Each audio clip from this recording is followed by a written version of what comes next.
À Istanbul, il y a un quartier qui s'appelle le quartier Fatih. On va y aller, Inch'Allah. Fatih qui fait référence à qui? À Mohammed al-Fatih. Très bien. Mohammed ibn Murad II al-Fatih, celui qui a réalisé le miracle, la prophétie du prophète sallallahu alayhi wa sallam. Ce quartier est connu pour être un quartier, comme ils disent, conservateur, c'est-à-dire où la religion est très présente. Et d'ailleurs, je ne sais pas si on y arrivera, mais on essaiera de se renseigner. On va essayer de visiter une mosquée, une petite mosquée. Pourquoi doit-on visiter cette petite mosquée qui n'a rien d'exceptionnel au niveau architectural, à laquelle elle porte un sens extraordinaire? Cette mosquée s'appelle Sankay Yadim. Qu'est-ce que ça veut dire? Ça veut dire, c'est comme si je t'avais mangé. C'est comme si je t'avais mangé. Quelle est son histoire? C'est l'histoire d'un homme pieux, modeste. Il n'est pas riche, mais il est riche en foi. Et il a un projet dans la tête et il veut le réaliser. Un rêve. Il s'appelle Khayruddin Kajaji. Rahimahullah. Retenez son nom. Khayruddin Kajaji. Il a voulu construire une mosquée parce que le prophète sallallahu alayhi wa sallam a dit, lorsque quelqu'un décède, il arrête de faire des bonnes actions, sauf si avant sa mort, il a su investir dans une action pérenne, une action qui dure après sa mort, telle par exemple faire une mosquée. Toute personne qui priera dans cette mosquée, vous aurez les hasanat, bien que vous ne priez plus puisque vous êtes mort.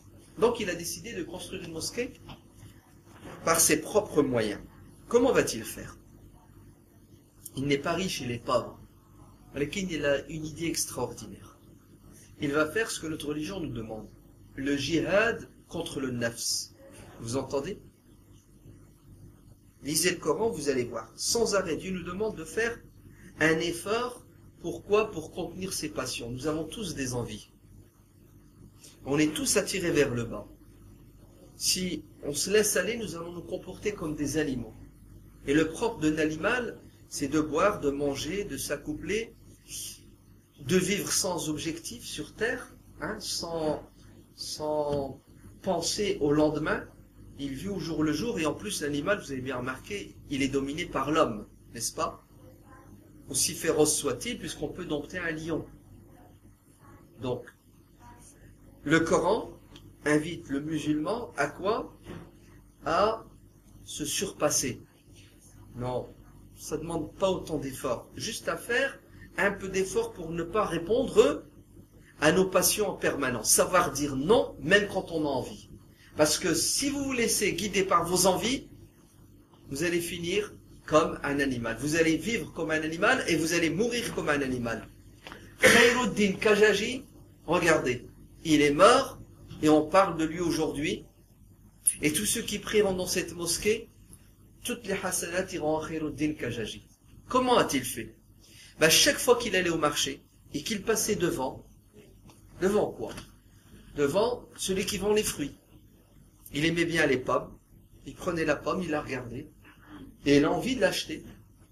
Il a une lyre pour l'acheter. Mais vous savez ce qu'il dit? Il dit à la pomme, c'est comme si je t'avais mangé. Et il la repose à sa place. Et il rentre chez lui et il prend la lyre et il la met dans une tirelire. Le lendemain, il va au marché. Il voit un autre aliment qu'il aime bien, je ne sais pas, un morceau de viande. Et qu'est-ce qu'il dit? Il dit à nouveau à cette nourriture, c'est comme si je t'avais mangé. Et ainsi de suite, pendant des années, il va faire des économies. C'est les pièces jaunes. Et une fois que la tirelire a pris du volume et qu'il y avait assez d'argent, il a acheté le terrain et il a fait construire cette mosquée qui existe encore aujourd'hui. Elle s'appelle Sankay Yadim, c'est comme si je t'avais mangé. Khayruddin Kajaji, un homme intelligent qui a vu loin, un homme qui avait un objectif et un projet, et il l'a réalisé malgré le peu de moyens, mais en fait il avait quelque chose d'extraordinaire, c'est la volonté, et surtout la capacité de dire non, même quand il a envie, de faire des sacrifices. On doit le prendre comme exemple, c'est fondamental. Vous vous souvenez d'un sultan ottoman? Avec son armée, il se déplaçait à la vitesse de... Bayazid. Très bien. Bayazid Yildirim.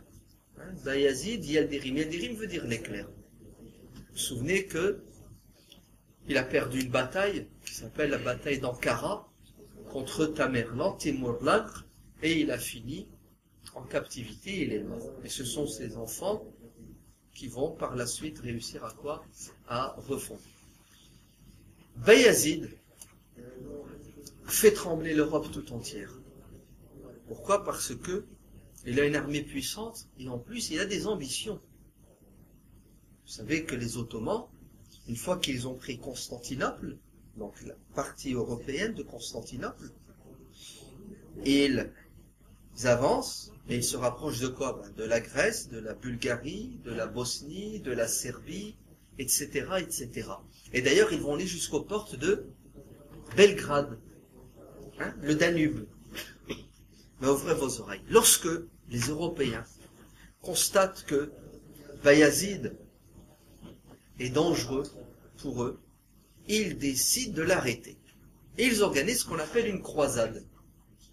Une croisade, c'est-à-dire tous les pays européens chrétiens s'unissent contre un ennemi, c'est le païen, le sarrasin, c'est comme ça qu'on l'appelait, les morts, los moros. Et il va y avoir une bataille qui s'appelle la bataille de Nicopolis, qui se trouve juste au sud du Danube, en 1396. Cette bataille, c'est un tournant de l'histoire de l'Empire ottoman. Bayazid est à l'est de son empire, aux frontières de l'Iran, en train de combattre les ennemis. Ses services de renseignement lui annoncent qu'il y a une croisade qui se prépare. Et à la vitesse de l'éclair, effectivement, il se déplace. Et il arrive en Europe, au sud du Danube, et là, c'est le choc de deux armées. J'ai jamais vu deux armées aussi nombreuses et aussi bien armées. Et ça va se terminer avec une victoire écrasante. Mais c'est incroyable comment Bayazid a réussi à décimer cette armée et surtout à faire des prisonniers. Lesquels? Pas des simples soldats, mais tous les rois. Les rois d'Europe et les seigneurs d'Europe, les barons, la crème, ouais. Ils ont tous été faits prisonniers par Bayazid. Et Bayazid va les rançonner. C'est-à-dire, si vous voulez votre liberté, vous allongez. Et il va demander, puisqu'il faut bien rembourser les frais de cette campagne. Donc, les rois et les barons réussissent à acheminer l'argent d'Europe. Et lorsque l'argent est là, Bayazid les réunit et il leur dit, écoutez, très bien, l'argent est là, je vais vous libérer, mais à une condition. Laquelle? Vous versez la somme, et secondo, vous vous engagez à ne plus jamais reprendre les armes contre nous. Vous donnez votre parole de chevalier, et les gens à l'époque avaient une parole, vous jurez par votre Seigneur de ne plus jamais revenir nous combattre. On en a marre de ces guerres, on veut vivre en paix. Vivez en paix en Europe, nous vivons en paix de ce côté de l'Europe, mais s'il vous plaît, ne revenez plus. Et bien entendu, ils vont faire quoi à votre avis? Ils vont pas lui dire non, sinon il se peut qu'ils ne les libèrent pas. Ils vont tous jurer et s'engager à quoi? À ne plus jamais reprendre les armes. Il encaisse l'argent, il jure, il signe, et lorsque la cérémonie est terminée et qu'ils veulent s'en aller, leur dit restez à votre place. Votre serment, cet engagement que vous venez de faire, je vous libère. Et votre parole que vous m'avez donnée, je vous la rends. Vous pouvez rentrer chez vous, vous armer et revenir me combattre pour deux raisons. La première, parce que je ne vous crains pas, car si je vous craignais, je ne vous libérerais pas, je vous exécuterais tous. Et la deuxième, pour que vous sachiez que Dieu nous a créés, nous, pour vous combattre et gagner contre vous. Donc, allez-y, et quand vous voulez, je vous attends. Et parmi eux, vous savez, il y a qui? Il y a le duc de Bourgogne, le comte de Nevers, qui a des ambitions pour devenir roi de France. Et ils vont tous rentrer chez eux, et ils n'oseront pas revenir attaquer Bayazid, parce qu'il leur a donné une bonne leçon de quoi? De courage, mais aussi les a défiés. Et il faut attendre la mort de Bayazid quelques décennies plus tard pour qu'il revienne à l'attaque. Avec qui? Avec Mourad. Vous avez déjà vu le drapeau turc? Il est comment? Il est rouge. Et il y a quoi dessus? Un croissant de lune. Très bien. Pourquoi ce drapeau? Parce que Mourad Ier, pas Mourad le père de Mohammed al-Fatih, qui était un calife, un sultan, a participé à une bataille. Cette bataille s'appelle la bataille du Kosovo. Vous entendez? La bataille du Kosovo. Alors, les historiens musulmans disent le Kosova, Kosovo. D'accord? Cette bataille, vous savez où c'est le Kosovo? C'est entre les musulmans et les Serbes. Et les Serbes vont perdre la bataille. Une fois la bataille terminée, le sultan Mourad va sur le champ de bataille et il fait nuit et la lune est pleine et il va, il regarde les blessés, les morts et il prie pour les morts et il ordonne que les blessés soient rapatriés. Et alors qu'il est en train de visiter le champ de bataille, qui est en fait un parterre jonché de corps, et il est tout rouge, à cause des milliers de morts lors de cette bataille, la bataille du Kosovo.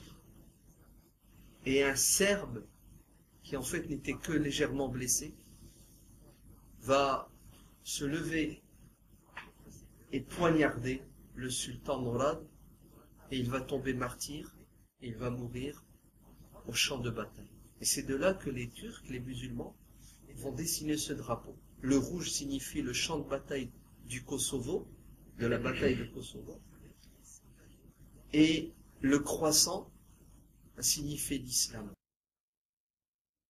Cette bataille du Kosovo, ouvrez vos oreilles, encore aujourd'hui, les Serbes fêtent ou se remémorent le deuil. Pour eux, c'est un deuil. Et vous savez, quand ils ont attaqué la Bosnie, ils ont massacré dans les années 90, 1994-95, qu'est-ce que disaient les Serbes? Ils disaient que ce que nous sommes en train de faire aux Bosniaques, ils ne les appellent pas des Bosniaques, ils les appellent des Turcs, parce qu'ils sont musulmans.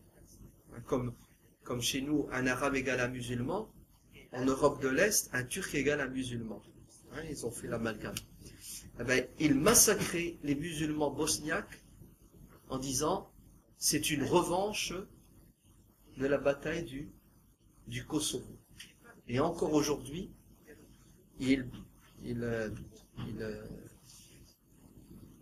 appellent à quoi? À la guerre, à la revanche contre cette bataille du Kosovo qui est un tournant de l'histoire de l'islam. Sulayman allez voir. Pourquoi on l'appelle magnifique? Parce que à son époque, c'était le plus grand prince, roi, sultan de l'Europe. Pas du monde musulman, mais de toute l'Europe. Il était tellement puissant que la France, ouvrez bien vos oreilles, appelle Sulayman le Magnifique au secours. Contre qui? Contre l'empereur d'Allemagne qui s'appelle Charles Quint. Vous voyez qui est Charles Quint? C'était l'empereur de l'Allemagne et de l'Espagne. Donc la France s'est prise en sandwich. Et d'ailleurs, François Ier va être fait prisonnier. Et qui va sauver la France? C'est Sulayman le Magnifique. Vous entendez? Et il va envoyer sa flotte pour combattre Charles Quint. Et il va aider financièrement la France. C'est pour cela, il va y avoir pour la première fois en France une mosquée. Autant de qui? Autant de Sulayman le Magnifique. Où ça? Dans le sud de la France, à Nice. Parce que le chef de la flotte musulmane qui s'appelle Khayruddin Barbarossa, la barbe rousse. Il avait une belle barbe et il mettait du henna à sa barbe, du henné. Khayruddin va débarquer à Nice.